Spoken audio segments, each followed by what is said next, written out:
Good morning. The stewardship theme this year is This Is Us. What are my thoughts on who we are as a congregation? Who do I think we are as a church family? My husband Ken and I joined St. Peter's about 12 years ago. I'm a lifelong Lutheran and Ken was brought up Methodist, but he was not attending any church at the time. He would accompany me on Christmas and Easter. For various reasons, I was at a point in my life where I was looking for a new church home. It is not an easy decision to leave the congregation that you have grown up with, so it is not a decision I made lightly.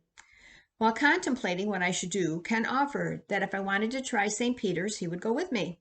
Needless to say, I took him up on his offer and I held him to it. From the very first time we stepped into St. Peter's, we felt welcomed. I have since talked to other members who have told me the same thing. Because he worked in the car business, Ken recognized some of the members. I also found some members of my former church, and seeing some familiar faces on that first day was an added bonus. There's a warm, welcoming feeling when you enter, no matter if you're a newer member or a lifelong member. On that very first day, Ken and I knew we had found our new church home. Admittedly, we did not get involved in any other church activities outside of attending worship. We were both working full time, plus I was caring for my mother who had had a stroke years earlier. Sunday was the only day we had off together, so we would attend the 9 a.m. service and then we would normally have plans for the rest of the day. We didn't usually stay for coffee hour, but would spend some time right after the service chatting with others.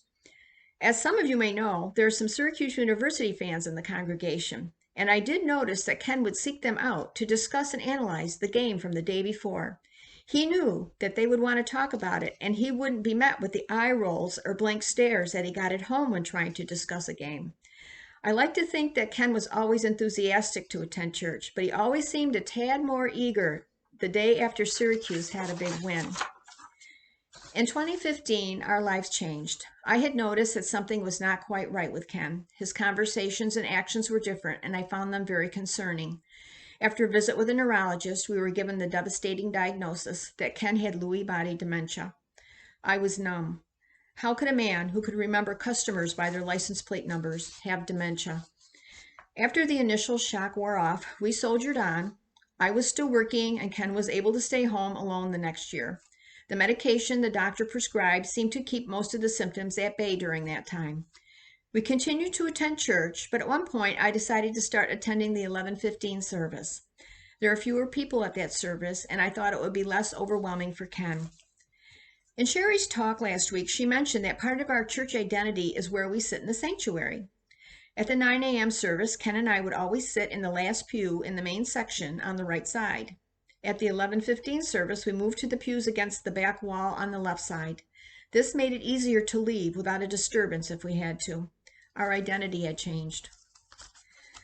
Eventually, it became too difficult to attend church. Ken's symptoms had worsened, and I had to hire caregivers so I could continue to go to work. Thankfully, I had a very understanding boss, and I was able to work from home 2 days a week. In time, I couldn't even take Ken out of the house for fear of not getting him back in. We had some dark days. So I wasn't attending church. There were no YouTube services then. Ken's symptoms were worse. I wasn't sleeping, and I was exhausted. Believe it or not, it was during this period that I started feeling more of a connection with St. Peter's. How could that be? Kathy would stop by and give us communion. Pastor visited. The cards containing thoughts and prayers started coming in. Even though I was not seeing most of the congregation in person, along with God's presence, I could feel your collective caring and compassion. It helped us get through a very tough time. Eventually, in mid-2017, Ken declined quickly and went to long-term care facility.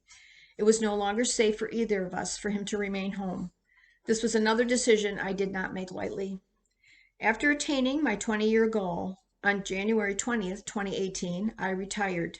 Ken passed away on January 29th. Even though we may think we're prepared for the inevitable, we truly are not. I found myself again numb and in a state of confusion. Should I do this? Should I do that? Did I do this? Did I do that? I was second-guessing myself and the decisions I was making. When my family and I met with Pastor to plan the funeral service, I asked her if we could use the fellowship hall for the dinner after the service. She replied that not only could we use the room, people would set it up, prepare and serve the meal, and clean up afterwards. Because I had never attended a funeral at St. Peter's, I didn't realize this was an option. A burden was suddenly lifted from my shoulders. What a wonderful gesture. I did have the main course catered as I had originally planned, but my church family provided the setup, desserts and sides, and served the food and cleaned up afterwards. I was so filled with gratitude that afterwards I told Pastor that I wanted to help with this. I wanted to give back to those who helped me get through a rough patch. I wanted to help lift the burden of those who needed it. The first 2 funeral dinners I helped Betty and the others with were tough, but I also found them therapeutic. I knew I was helping to lighten people's burdens, and each time I was thankful to be able to do that. Since my retirement, I've become more involved in various other church activities, which was my original plan even before life changed. Never would I have guessed, though, that I would end up in the church council. Through more involvement, I've become closer to the members of the congregation and have been forming new friendships. Now we, along with the rest of the world, find ourselves in the midst of a pandemic. In-person worship, along with other church activities, including the funeral dinners, are currently on pause. But our connection with each other is not on pause. We found new and innovative ways to worship and continue congregational and community outreach.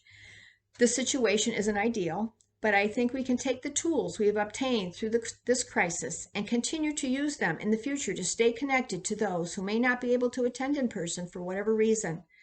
Plus, once the pandemic ends, wouldn't it be fun to still have parking lot church once in a while? What a treasure we have in St. Peter's. It's filled with caring, compassionate people with the same beliefs, ready to lift you up on your dark days. People willing to help not only the congregation, but those in the community. People who may disagree, but at the end of the day are there for each other. Isn't this what a family is? Isn't this what St. Peter's is? It's a place where you can find solace, where people will brighten your day, where people will give you a hug just because, in non-pandemic times, of course. And yes, where we can discuss sports. This is St. Peter's. This is us.